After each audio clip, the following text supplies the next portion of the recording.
Hello, everyone. This is a historic day, and I have here with me Senior Advisor Jared Kushner, Ambassador Robert O'Brien. They're going to summarize the history that was made today and take a few of your questions. We also have Special Representative Avi Berkowitz here and Special Envoy to Iran, Brian Hook, who will be in attendance. Thank you, Kayleigh, and thank you all for being here. I want to start today by congratulating the people of Israel and the people of the United Arab Emirates. Today is a historic breakthrough and a great day for peace. I also want to congratulate President Trump on this milestone. He worked very hard on this with his team. We worked with Prime Minister Netanyahu and the Crown Prince Mohammed bin Zayed, who really are two visionary leaders who made a big step forward today to really change the region. The last time we had an agreement like this in the region was 1994, when Israel made an agreement with the Kingdom of Jordan, which stopped aggression and helped bring forward peace. Over the last 26 years, there's been a lot of developments in the region, some positive, but many that have set the region back, and it has led to lots of lives being lost, lots of opportunity and hope being destroyed, and a region that really has had a lot of problems. When President Trump came into office, we had a caliphate for ISIS in the Middle East, which was the size of Ohio. We had a lot of instability. Iran's aggression was being felt all throughout the region. A lot of their proxies were very well funded and causing instability in Yemen and in Syria and in other places. And now we're in a position where we've been able to work with our allies. A lot of our allies felt abandoned. President Trump's been able to rebuild those relationships. His first trip as president was to Saudi Arabia in May of 2017, where he laid out the problems that were facing the region and very clearly articulated that in order to make progress, we'd all have to work together around common goals, and we'd have to acknowledge historic differences and historic conflicts, but we can't let those conflicts hold us back. President Trump's leadership, the ability to build the relationships with the leaders in the region, people were modernizing their society and realizing that we needed a new paradigm. On President Trump's visit to Saudi Arabia, we made an agreement with a lot of these countries that we were going to start a counter-terror finance center, and since then we've worked to limit the amount of funding that's gone to extremist groups. We worked with Saudi Arabia, which is the custodian of the two holy sites, and we worked with them to do a counter-extremism center to combat online extremism, and that's made a big difference because you can't solve the short-term problem without taking on the long-term fight. We've seen Saudi Arabia make a lot of modernizations over the last years, giving more rights to women and taking steps in the right direction, which have been very positive. And now today's breakthrough really allows us to go forward. To give you a little bit of background on this deal, this is something that's been in discussions now for over a year and a half. We were talking with Israel, we were talking with United Arab Emirates about moving forward. Obviously, because of the Israeli elections and because of some other things that were happening in the region, this is something that was talked about but never really got to the right place for it to happen. As you know, with deals happen when deals are ready, and peace deals are very rare and very historic, and there's a lot of reasons why people would be held back from moving forward. What we saw was when the president rolled out his vision for peace, which we worked very hard on for a couple of years to really try to understand the issues in the region between the Israelis, the Palestinians. He put forward 180 pages of detail on how we can address the issues of the past, but also figure out how to move forward. During that acknowledgement, President Trump was able to get Israel to agree to have a two-state solution with the Palestinians, and for the first time in history to agree to a map that outlined the territory that they would be willing to work with in order to see that happen.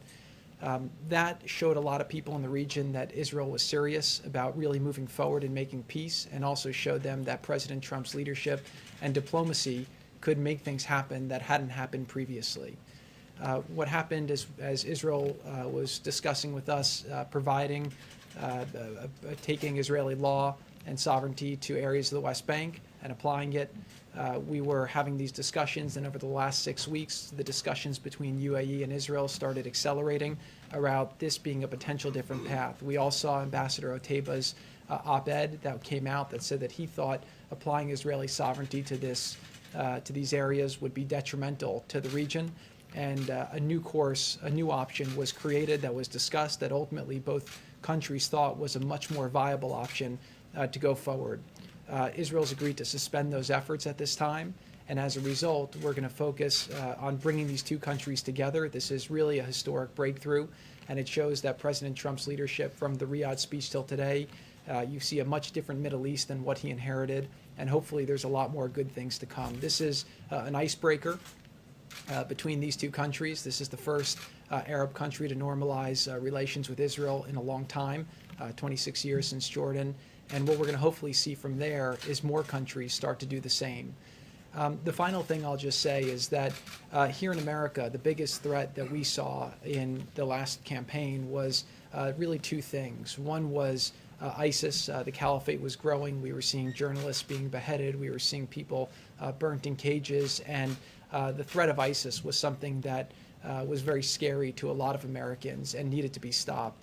The instability was providing a place for extremists to plan attacks, to plan all kinds of terrible things, and the extremists were trying to radicalize the next generation. One of the biggest excuses that extremists use to radicalize the next generation is the mosque and the Al-Aqsa Mosque, and saying that it's being threatened and the fact that Muslims aren't able to pray there. This deal will allow for flights from Dubai and Abu Dhabi to Tel Aviv, which will allow Muslims a real entree to come and visit Israel peacefully and to come and pray at the mosque with whatever frequency they deem appropriate. This is a big breakthrough. As people go there and pray and see that this is available, they'll share it with their friends and they'll share the experiences. They'll share pictures of it on Instagram and Facebook and Twitter. And people throughout the world will see that the mosque is safe and that all people are welcome there. So this is a really great step forward for the region, a great step forward for the country, and a great step forward for the world. And again, I just want to really compliment the three leaders who worked very hard to make this possible. Prime Minister Netanyahu of Israel, the Crown Prince Mohammed bin Zayed of Abu Dhabi, and President Trump here in America. Thank you.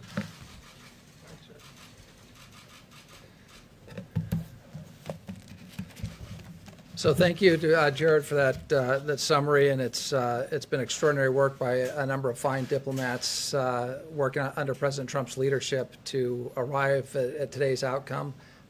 Jared Kushner has been at the forefront of those efforts. Avi, Brian Hook, and others have put in just tremendous work under the president's direction to get where we are here today. And I know, Jared, you don't have a diplomat title, an ambassador title, but we don't have a finer ambassador, especially in the region, than Advisor Kushner. So thank you for those remarks and for the really incredible effort.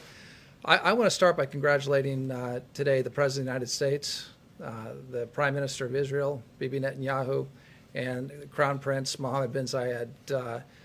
This is a remarkable achievement, and the achievement is now will now be known in history as the Abraham Accords, or the Ibrahim Accords in the Muslim countries, or the Abraham Accords in Israel. It's something very special. It's something that doesn't happen very often. Very few of my predecessors as National Security Advisor have been able to come to this podium to announce a peace deal in the Middle East. It's a very rare thing. As I said earlier in the Oval Office today, the President is going to be known in history as one of the change makers and one of the remarkable leaders in the Middle East. And that's not something that you may have thought of when he came into office. But one of his very first steps was repairing our relationship with Israel, which had been badly damaged, especially in the last month of the prior administration. The president did something that was unheard of. Many presidential candidates going back 2 decades had promised if they were elected, they would move the United States Embassy in Israel from Tel Aviv to Jerusalem.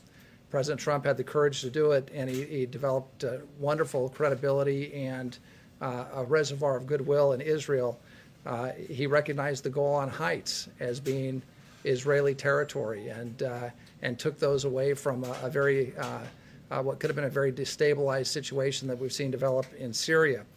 He destroyed the physical caliphate of ISIS, which Jared had said it was the size of Ohio. It stretched across the Middle East, and terror reigned because of the caliphate.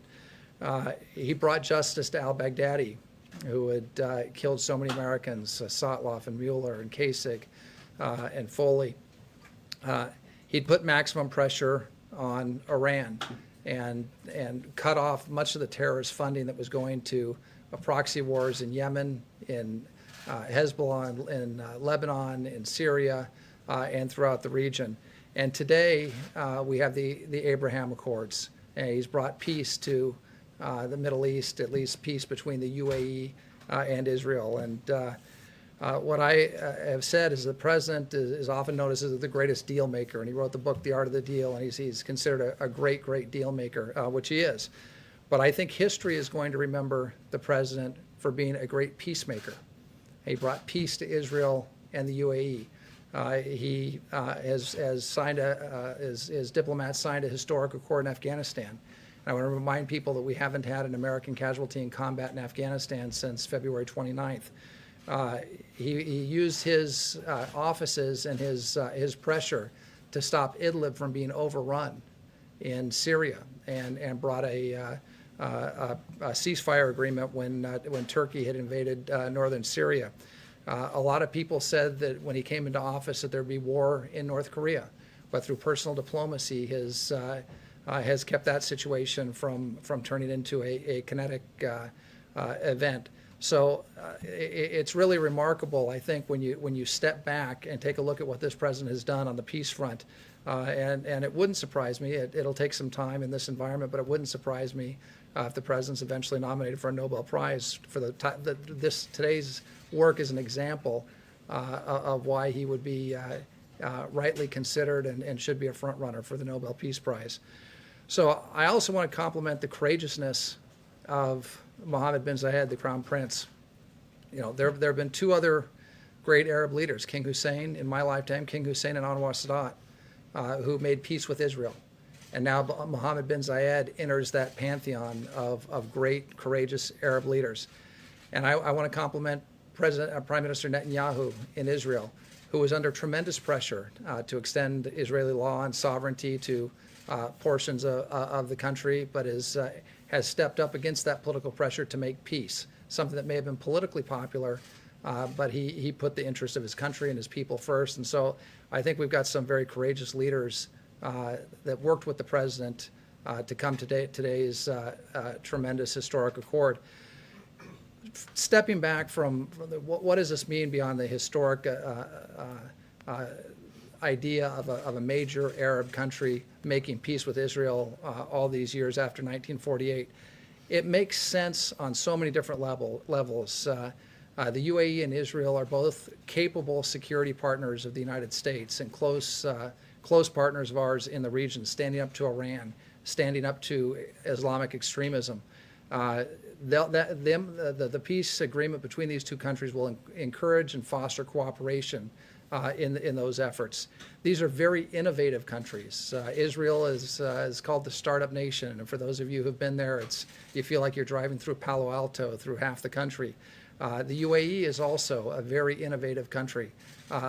Putting those two nations together is going to create a dynamic of innovation and creativity in the region, and both countries are populated by incredibly dynamic people. There are tremendous opportunities that are going to arise from this agreement. Jared talked about the idea of Arab pilgrims and Muslim pilgrims going to the Al-Aqsa Mosque, going up to the Mount and having the opportunity to pray in peace in Israel. As you know, the president has made religious freedom, especially religious freedom in the Middle East, a centerpiece of his foreign policy. And this is a great step towards fulfilling the idea that the three great faiths that came from the Holy City, Christianity, Judaism, and Islam, will be able to pray and interact peaceably together in that beautiful city of Jerusalem. Tourism, with Abu Dhabi and Dubai and the other Emirates have become meccas for tourism, especially before the Chinese virus, the COVID virus. Israel is a great land for tourism. That'll expand trade between the UAE and Israel, which both have incredible economies. And again, as we recover from COVID, this agreement will help the economies of those countries and the countries in the region expand. And I think you're going to see an increase in jobs in all three countries as a result of these accords. With respect to the peace process overall, we've got a great team. That team is going to be fanning out. We're going to be working the phones. We're going to be in the region. And we believe that there are other countries waiting in the wings that are going to watch and see how the tremendous response to the courage of Prime Minister Netanyahu and the Crown Prince have been received by their people and by the world. I mean, I've already been on the phone with a number of European counterparts who have called to congratulate us for our role in this accord, but some of whom are astounded that this took place. And we also think that this could lead to a great deal for the Palestinian people. It's a people that the President of the United States, President Trump, has not forgotten. And he's endorsed a two-state solution. He wants to see the Palestinian people in a prosperous country of their own. And the groundwork has been laid for that. So I think we'll be working very hard on those efforts in the coming months and year. So again, today's a great day. It's a great day for the people of the UAE. It's a great day for the people of Israel, for their leaders.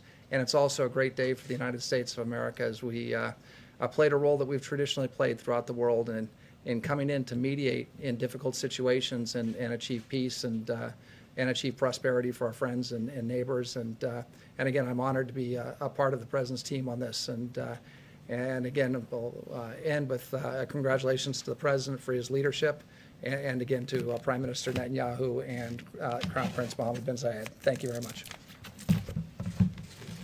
Start with Steve. Israel agreed to suspend its annexation plan on the West Bank.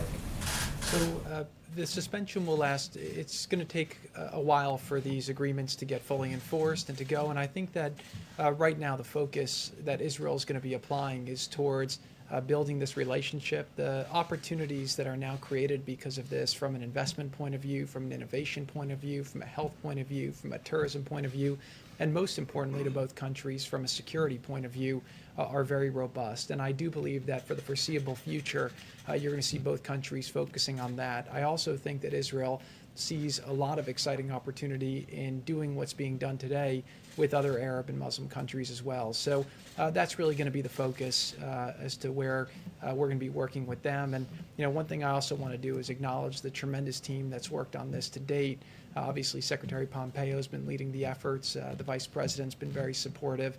And then obviously Avi Berkowitz and Brian Hook have been just tremendous along the way, both to get to today and also in the steps that will likely come forward. So. Thank you, Jared. This is already, you guys are touting this as a good step forward, but the Palestinian officials are already out criticizing it. If they aren't on board, how is this a good peace deal right now? Right. So look, they have a fairly predictable response that we've seen time and time again to all types of things that help make their people's lives better. Let's just focus on the facts of what's happening, and let's focus on how to push things forward. We laid out a 180-page, very detailed plan that we got Israel to agree to negotiate on the basis of, that invests $50 billion into their economy, that allows them to double their GDP over 10 years, that can create 1 million new jobs, help their people have a much better standard of life. We also got Israel to agree to have them have self-determination, have a secure environment, and then in addition to that, figure out how to get the right land outcome where we can go forward. So, look, I think that a lot of people in the region are seeing that we can't wait for the Palestinian leadership to try and resolve this. Every country is going to do what's in their best interests, what's in the region's best interests, and we have big problems in the world, and we can't be stuck in the past. We have to be moving forward. Now, I will just say that a big part of what motivated the UAE to move forward at this time and take the risk that they're taking is the notion that they didn't want to see Israel take the provocative action of applying sovereignty to areas of the West Bank, which hopefully allows more space to the Palestinian leadership to come to the table and make a deal. So I don't know if it will happen tomorrow. I don't know if it will happen next month. I don't know if it will happen next year. But at some point, I always learned with deals that there's a thing called gravity. And right now you're in a situation where Israel has said that they're open to making peace. A lot of people in the region have supported the vision that the president laid out. One thing you've seen with the president, he's a deal-making president, right? And part of being a deal-maker is not always showing your cards. Again, we were able to hold this quiet until this morning when we announced it. The president's had a very robust strategy for the Middle East that we've been executing piece by piece, day by day. And we've seen things have been getting better, problems have been getting resolved. The president's been taking things off the table. slaughtering sacred cows that were holding people back. And so if you kind of look at the snapshot today and you look back at the snapshot of where the president was when he started, you have a much different Middle East, and that's not by accident. So I believe over time we're going to continue to ask ourselves two questions with that conflict. Number one is, are we doing things that allow Israel to be more secure versus less secure for the Israeli people? That's America's strongest ally in the region. With this step, actually, UAE joins a very exclusive club and becomes, really one of America's closest allies in the region. And then number two is, are we taking steps that allow the Palestinian people to live a better life? And so, there's a lot of people who find historical traps where they can find excuses not to move forward. But President Trump is focused on creating a bright future, focused on progress and making people's lives better. So I will just say today that this is a big breakthrough. This is something that's public. We have a lot of things that are happening privately right now that are quite excited. And I do believe, again, that over the next years, if the president is able to keep going forward, you're going to see some historic changes in the region that will really make the world a much safer and better place. Thank you. Thank you, Jared. Appreciate it. Just actually want to ask you, Advisor O'Brien, you mentioned Anwar Sadat, and I'm just curious, do you see or envision sort of a Sadat, Begin, Carter picture, a moment like that for the leaders? Because that's something I think people remember. I want to say it was 79, but going all the way back then. Right. No, I think we will have a formal signing ceremony at the White House, and we'll have to see who comes from the various countries. But I would expect that Prime Minister Netanyahu will be here, and either the Crown Prince or one of the other princes would likely be here in Washington. And I think it'll be a great day, and really. As you know, I normally don't talk about things that were said on presidential phone calls, but one of the leaders said that we've had a tough 2020, and this is like the best news of the year. It really is good news. It's a great news story for the American people, and it's been great to see how the press has reacted in a somewhat polarized time. I think this is one of those stories that everybody, regardless of your political stripes or on that sort of thing, everybody's excited about the fact that a Muslim Arab government is making peace with Israel.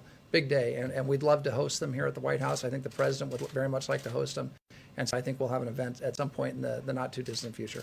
And Jared, if I could follow up on something that you mentioned earlier, you talked about visionary leadership, not just in the region, but in general, including the president, to make something like this happen.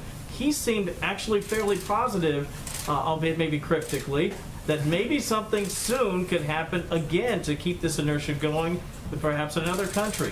Is it your sense that, yes, there's a good chance that we could have a similar announcement here in the next, say, 90 days, 80 days? I do think there's a very good chance. Now, one thing I'll say about the president is that one of the things you see in great leaders is a sense of optimism, and the president is a great leader for the country because he always wants to put forward a positive front and get people to do more than they're capable of doing and help people achieve things that people don't think is possible. And so his optimism is one of his great traits as a leader.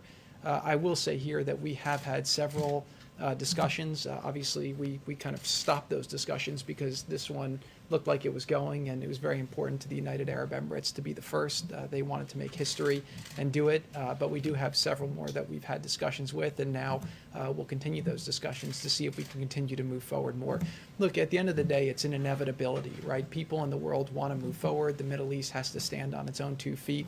We have some great allies there. We'll continue to work with them and help them, but we'd like to see a security architecture and an economic architecture there where people have the safety and ability to live a better life, to have jobs, to have prosperity, and people need to believe that their children could have a better life than they can. And once that happens, people will choose a job over some of the other less good areas that they're being tempted to go to by the extremists. Thank you. Thank you. Couple of questions. First, you mentioned the flights. Can you tell us how quickly you expect to actually see those flights begin, embassies to open up, and to what extent is this strategy, in part, strategy and hope that Iran will be further isolated?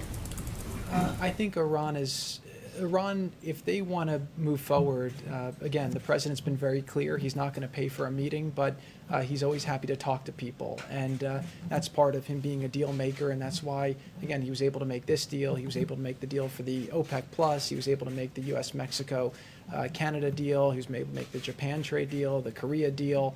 We were able to get the FIFA 2026, the Olympics 2028. The president's a deal maker, so he'll always be flexible. I do think, though, seeing the two of the best militaries in the region come together should be something that people take note of, because it shows that, again, people are figuring out how they can optimize. And I do think that Iran has benefited from kind of dividing and conquering. Through their proxies, they've tried to create instability, and they've tried to have the Middle East divided, which is why they've always taken advantage of the Palestinian issue, and they've tried to stoke fear around that issue, and they've used it to keep people from joining together with Israel. You know, no Israeli's ever killed an Emirati, right? There's not that hatred between the people, which is why there's no sense. So I do believe that we will start seeing interactions very quickly, and that both countries are very motivated, both from an economic point of view, from a tourism point of view, from a health point of view, from a technology point of view, to start moving forward quite quickly. Very, very quickly, if I could just follow up with you, you've been in the headlines recently. Just to give you the opportunity to respond, can you tell us why you were meeting with Kanye West? Did you discuss the election at all in any capacity? Yeah, so Kanye's been a friend of mine for, I know him for about 10 years, and you know, we talk every now and then about different things, and we both happen to be in Colorado, and so we got together and we had a great discussion about a lot of things. He has some great ideas for what he'd like to see happen in the country, and that's why he has the candidacy that he's been doing. But again, there's a lot of issues that the president's championed that he admires, and it was just great to have a friendly discussion. Thank you. Just to follow up on Steve's question, Netanyahu just did a live address tonight, and he said, we received a request to wait temporarily on annexation from President Trump. He said it's a temporary postponement. It is not removed from the table. I'm telling you that. So how long is temporary? Because you said it could be a long time. And did you get guarantees that they will adhere to that? Somewhere between a long time and a short time. That's what temporary means. But that's important for them to know how long temporary is. He's saying it's not off the table, it's not canceled, it's only being postponed. Look, our discussions with the Prime Minister have been very extensive over the last 3.5 years. We have a lot of trust between Israel and America. We've done a lot of historic things together. The people of Israel trust President Trump to make the right decisions that are in the best interests of Israel's security and prosperity. And obviously, Prime Minister Netanyahu and President Trump have a very close relationship. I believe that they will not take action to move forward unless we have an understanding between America and Israel that it's the right action at the right time. And again, you know, it's not like a binary thing to move forward or not. There's a lot of details, there's a lot of things that need to be considered, and we had a lot of those discussions over the coming months, and then obviously put those discussions on hold as this came about. So I imagine at some point in the future this is something that will be discussed, but today's a great day. This is a big breakthrough. This is a game changer for Israel, it's a game changer for the Middle East, and it's a game changer for the world. So I think for the time being, people are going to focus on that and focus how to optimize from that tremendous opportunity. Yes, if I could follow up on Christine. Can I just? Did you discuss the campaign, his campaign, with Kanye West? We had a general discussion more about policy. Jared, let me ask you about a different deal, one here in Washington. Democrats, Republicans are $2.5 trillion apart, it seems. From your view, do you believe it's possible right now of a phase 4 deal coming together?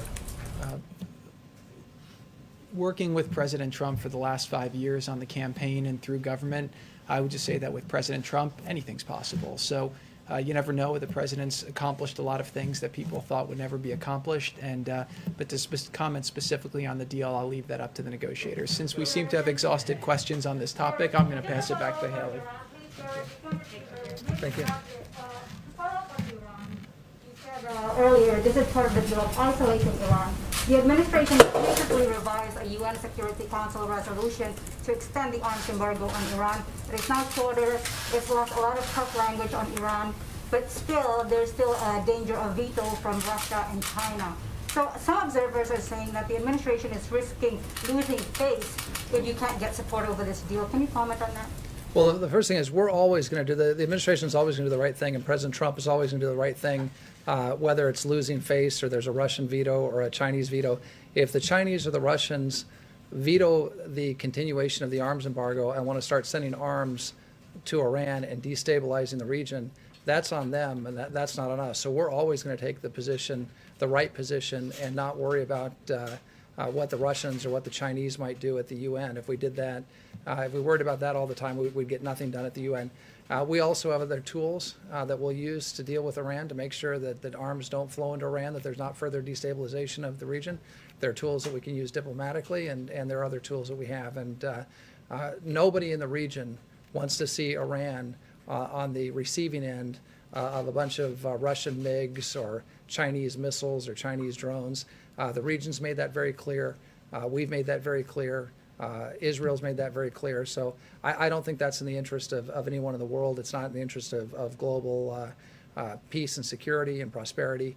So we're going to continue to prosecute our case at the UN, and we're going to hope for the best. I hope the Russians and the Chinese do the right thing. They should do the right thing. And if they don't do the right thing, well, we've got backup steps that we'll take. Whether you also support the snapback option? Snapback's certainly one of the tools that we could use, and that's something we're looking at very closely. And look, what we're focused on right now is the vote to extend the arms embargo. We'd like a clean rollover of the arms embargo. We'd like to see our allies get behind it. We'd like to see the Russians and Chinese get behind it. I just can't imagine any leader anywhere in the world who thinks it's a good idea to put advanced armaments in the hands of the Ayatollah and his regime, especially in today's Middle East. I mean, that just makes zero sense whatsoever. So hopefully the countries at the UN, at the Security Council, will do the right thing. They'll roll over the arms embargo and keep it in place. But if that doesn't happen, we'll take steps necessary, and one of those steps could be snapback. Thank you. Thank you very much to Senior Advisor Jared Kushner and Ambassador O'Brien. And I will take a few of your questions on other matters, if you have any. Yes, Deborah. Oh, thank you, Kayleigh. The president has written memoranda that give 5 states 100% of reimbursement for their National Guard costs dealing with the coronavirus. A number of governors are trying to get on that list too, including Nevada Governor Steve Sisolak. Have you had a chance to set up a time for them to talk? And the National Governors Association says that the criteria for being one of those states that gets 100%, not 75%, aren't clear.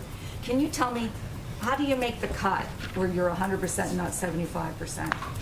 So first, let me note that in March, President Trump became the first president to authorize use of the National Guard under Title 32 status with 100% cost share. The president supports the men and women of our National Guard. This is a rarely used tool, but the president was willing to take this decisive action. 75% of the cost share is still giving states tremendous, unprecedented support.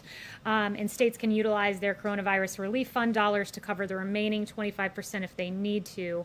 Specifically, a few states made direct cases to the president, and he obliged to support them at 100%. But I won't go state by state as to where things stand. But can you explain why some states would? Yes. Question about payroll tax and the president's comments yesterday. What did he mean by when he said he was going to terminate the payroll tax? And a secondary question, if he's reelected, what should Americans believe about his commitment to Social Security? Yeah, he has unwavering commitment to Social Security, making sure that it is fully funded and that our seniors are taken care of. I've heard him express that privately and publicly a myriad of times. What he was meaning yesterday is that he wants permanent forgiveness of the deferral. He's, of course, deferred the payroll tax to the end of the year, and he wants to make that a permanent forgiveness of the deferral come next year, because it's very important for specifically low and middle income Americans, since it's a regressive tax. In the long term, though, does he think that the payroll tax should go away? The president's very clear on this matter that he wants a permanent forgiveness of the deferral. That's as far as he's gone, and he's gone even further to say he's going to make sure that Social Security is fully funded. Yes. Yes. Yeah. Oh, the lead, and then we'll go to you. Okay, so you voted by the U.S. mail. The president has voted by the U.S. mail. Many of his top people have voted by mail. Why is he trying to prevent ordinary Americans from voting by mail? So first, let me note, I've voted absentee. The president's voted absentee. He's always been for voting absentee for a reason. What he is not for is mass mail-in voting, or perhaps, to make it even clearer, mass mail-out voting, where everyone on the voting rolls is mailed out a ballot. Voting rolls in Los Angeles County, for example, you have 100 17% of the county registered to vote. How does that even make sense? It doesn't. And that would mean that in the least 17% of the ballots floating around would be subject to potential fraud. So that's what the president is standing firmly against, but he has always been for absentee for a reason. Yes. Kayleigh, we learned today that still roughly 15.5 million Americans are without a job. Nancy Pelosi spoke yesterday with the Treasury Secretary. Seemingly, there was no progress on that call for the 15.5 million Americans and millions others who could absolutely care less about the politics of it all. What would you tell them is coming next, considering that it seems as if nothing is moving policy-wise going forward? Yeah, what I would say is this, Secretary Mnuchin said yesterday, I am willing to move forward with legislation that provides funds to schools, childcare, food, vaccines, hospitals, PPP for small businesses, rental assistance, broadband, airports, state and local government assistance, and liability protection for universities, schools, and businesses. He's been unmistakable, this administration has and this president has. We're willing to move forward on that. What we're not willing to do is rubber stamp a behemoth $3.4 trillion deal that the Democrats put forward that was fundamentally unserious, that would have made ballot harvesting mainstream, that was a Democrat wish list. That's what we'll not move forward with. But this president, out of anyone, has taken action, serious action on eviction protection, serious action on unemployment insurance, on a payroll tax cut, student loan forgiveness in his executive capacity. And what I would say, the state of things now is, you have Nancy Pelosi saying we were willing to come down $1 trillion if they came up $1 trillion. Well, it's fundamentally unserious because the Democrats, the chief of staff has told me, wouldn't even tell us what they would take out of the $1 trillion. So they said we'd come down $1 trillion, but wouldn't list out the things that they would take out of their Democrat wish list. So Nancy Pelosi needs to come back from recess and negotiate because the American people deserve better. There are some conservatives who have made the argument that $3 trillion, give or take, has already been spent and no more needs to be spent. If there isn't a deal that is viable, is the White House of the position that since $3 trillion has been spent, it's okay, we don't need to spend any more? No, the president is all about what is best for America's families. He wants to see funding for our schools, direct payments to Americans. He's protected the American people in every way he can in his executive capacity. But as you noted, in terms of the fiscal cost of things and the height of this, when the economy was shut down, there was a $2 trillion deal negotiated. Next after that, when the economy was reopened, it was a $1 trillion deal. So for the Democrats to say we want more than what we even negotiated and passed during an economic shutdown, and to say we need $3.4 trillion, it's really an unserious proposal. Kevin. Thank you, Kayleigh. Your reaction to unemployment claims dipping below 1 million, 1.7 million new jobs as well, and blue state governors are politicizing school closures, says the president. What did he mean by that? Yeah, what he means by that is that when you look around the world, many countries in the Western world have opened their schools, and that we as the United States can do the same. We can find a way. The president, the White House has released guidance as to how to make that happen.